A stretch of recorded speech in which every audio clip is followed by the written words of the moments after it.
Would you guys like to get ready with me while I talk about my 5-year DIY microlock journey? I'm wearing a bun and a swoop for our Christmas service tonight, and that's what I'm getting ready for.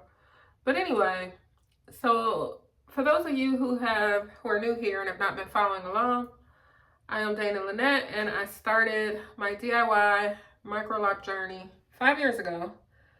December 3rd, 2020. I don't know. I'm a lawyer. I'll be going back in the courtroom soon. I'm starting a new job, and I'm like, should I stop swooping my edges? I don't know. Comment below and let me know your thoughts. I feel like the way I do my edges, I mean, it's noticeable, but it's not outlandish like some. Like, I'm not gluing down bangs to my forehead. I'm not doing that. I'm not doing bizarre, unusual patterns that just, it's like, what is happening on your forehead? I'm not doing that. Plus, I have a lot of face, and I think it kind of helps the situation of my hairline being a moon or whatever shape it is or is not. Let me know your thoughts below. In the courtroom, in the office, in a corporate setting. What do you think? I think it's fine. You may not. I welcome your feedback. I ran out of Eben, New York, which I really did like that Eben, New York. So I went back to Old Faithful because, I mean, it's like half the price of Eben. But this works well and it smells great. Although I think it has endocrine disruptors. Speaking of endocrine disruptors, while my edges are setting, before I start this makeup, I want to show you what I've been using lately to wash my hair. Okay, so a little while ago, I was at Kroger, and I mean a few months ago, and I was looking for Giovanni because I was trying to go back to a gentle formula, and instead of always using that Suave clarifying shampoo, this one, which is great, but again, endocrine disruptors. I do still use it though. Maybe I'll phase out. But I was looking for a gentle one to use because I don't want to use clarifying for every wash. And this was, I guess, new in the store. Honestly, it was one of the least expensive ones that had clean ingredients. You can see what it says there. No sulfates, parabens, dyes, phosphates, phthalates, or gluten. That's interesting. So I bought it and I actually liked it. It's the tea tree formula and they have a couple others, I think. And then I liked it so much I went back and got it again. I diluted it. It's nice. But I also recently picked up Castile soap. I don't use Dr. Bronner's because what the heck is going on their label? I mean, it's very much giving new age. I'm not into it. I love Jesus, period. So I don't use Dr. Bronner's, but this is the Kroger brand of organic Castile soap, and you can use this just like with Dr. Bronner's. You can use it for anything. When I wash my hair with this, I feel like it leaves a film, not a visible film, but a film that I can feel. I don't feel like it completely rinses out. I don't know. So I am not interested in using this in my hair anymore.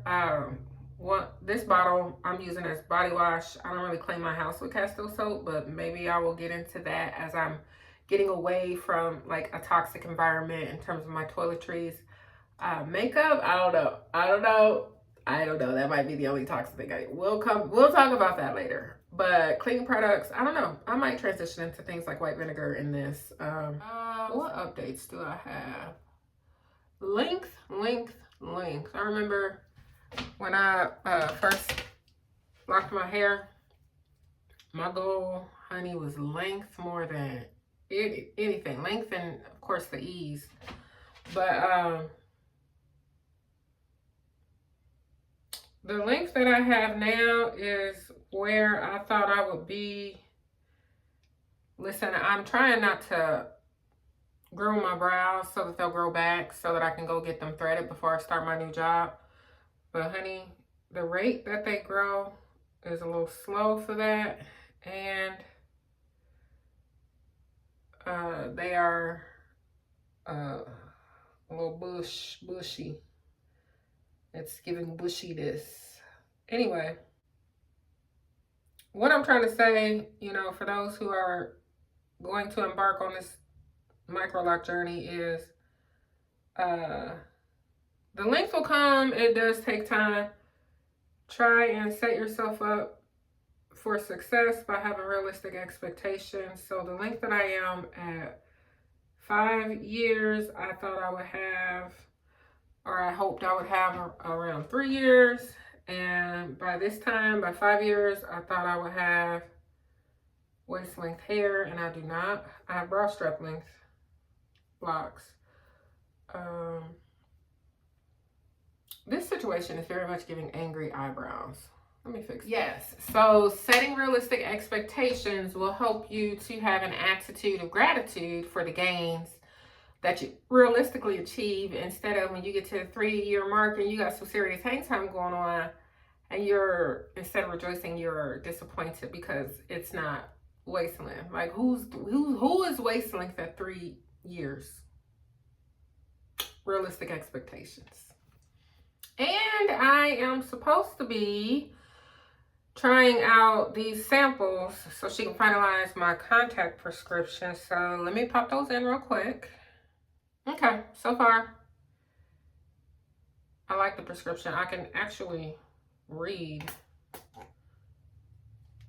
So that's a good sign.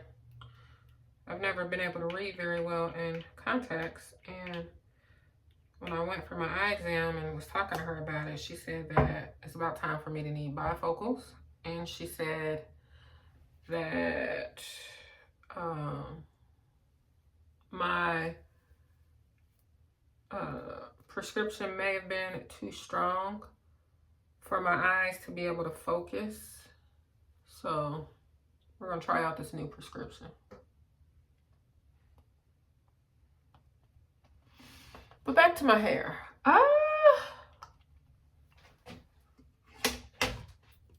So having realistic expectations for one. So a couple times and fairly recently, I have recorded a video. A couple times I've mentioned in other videos about a desire to cut my locks. I'm telling you, I'm so thankful that I did not do that.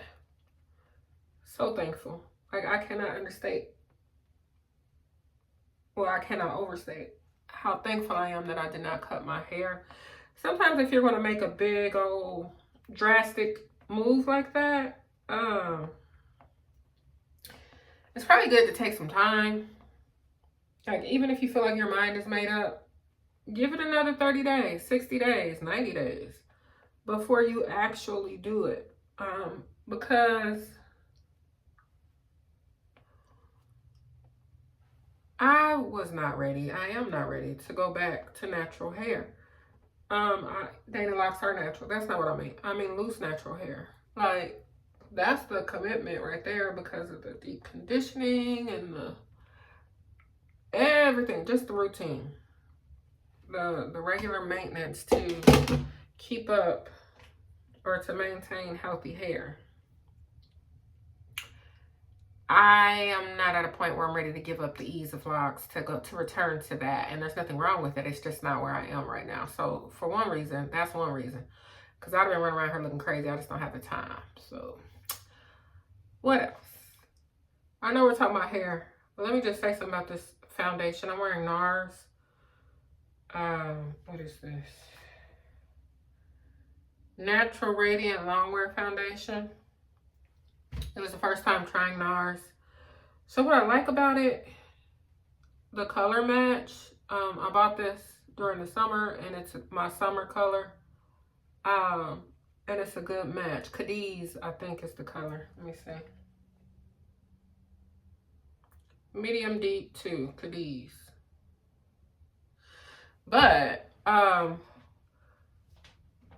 usually wear double wear, right? And with double wear, it also has a great formula, great color matches.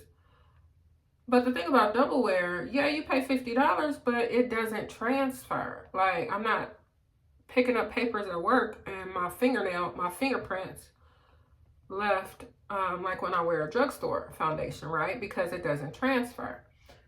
Now, NARS is in the same price point, might be a little more pricey than Estee Lauder's Double Wear. But why does NARS transfer? At least this formula. And so I was so upset when my face was coming off. And I done paid $50 for this foundation. So at this price point, I told myself $50 is too much to be experimenting. So if I try, you know, if you guys say, well, such and such NARS formula doesn't transfer, I'm not gonna pay $50 for it. If Ulta or somewhere will give me a sample, that's wonderful. But I can stick with good old faithful Double Wear. But yeah, I had an attitude about that. What you mean? Why is this transferring? How much money I pay for this? Why? I mean, it's a good, they have good color matches, like I say. Nice formula, but how are you selling makeup that transfers at that price point? I don't get it. I don't get it, NARS. So, in my makeup collection, I have a combination of, this is a Get Ready With Me. So yeah, we're talking about hair, but we're talking about my Get Ready as well. In my makeup collection, I have good old cheap stuff like e.l.f. Wet n Wild, as well as more high-end stuff like my foundation. I use, like I said, Double Wear. Today, this is NARS.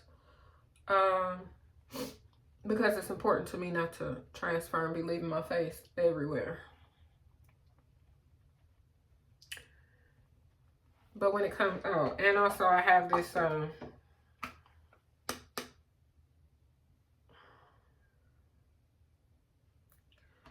gosh, this is translucent, Laura Mercier, translucent powder, which I think is about 50 bucks as well. It's up there, whatever it is. So there are things that I, you know, splurge on, but when it comes to like eyeshadow and stuff, which I do have a Morphe palette I just picked up I want to try out, but I will wear some of the cheap stuff.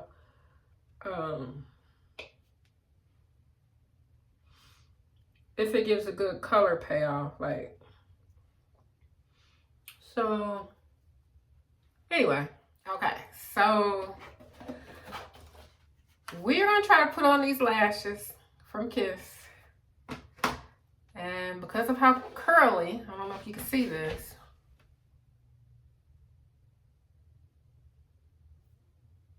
how tightly curly and coiled my lashes are, I've been on YouTube looking for tips, and I'm going to reverse curl my eyelashes and see if that makes the application easier. All right, y'all pray my strength in the Lord right now. Everybody intercede.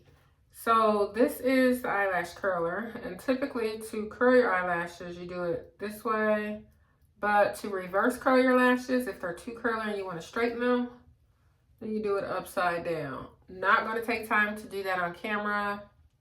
Let me figure this out and put some glue on my lashes and all that. Oh my gosh, the battle that just ensued.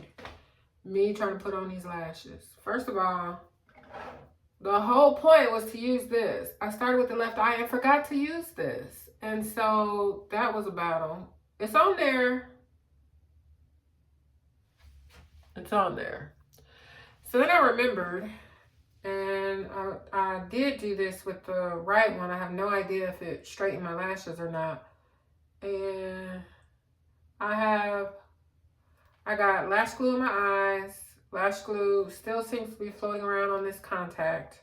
I gotta go wash my hands so I can fish out any glue that might be. It's just too much, y'all. Why is it so easy for some people? And then there's people like me. Anyway, I line my lips with lipstick sometimes instead of buying lip liners. And then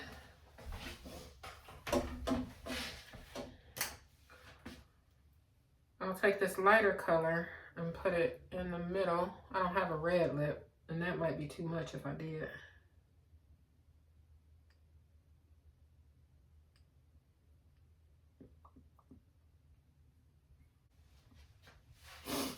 don't know about that lip.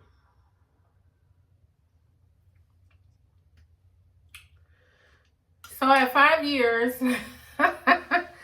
into this DIY microlock journey, I had no regrets. I have lost, this is something I haven't talked a lot about on the channel, but I have lost quite a few locks in the past year. Not sure what that's all about. I pulled out 2 or 3.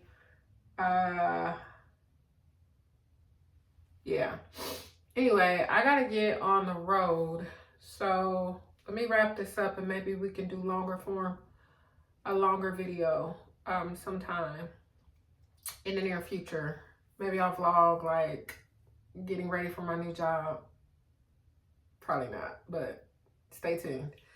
But yeah, 5 years in, I'm glad I didn't cut my hair. Glad I didn't comb out any locks. Glad I'm still in it to win it. I think I'm going to go waist length before I actually consider cutting my locks and going back to loose natural, and then until I finally settle into a final set of Microlocs. So y'all stay tuned for the journey. Thank you all who have chosen to ride with me on this journey.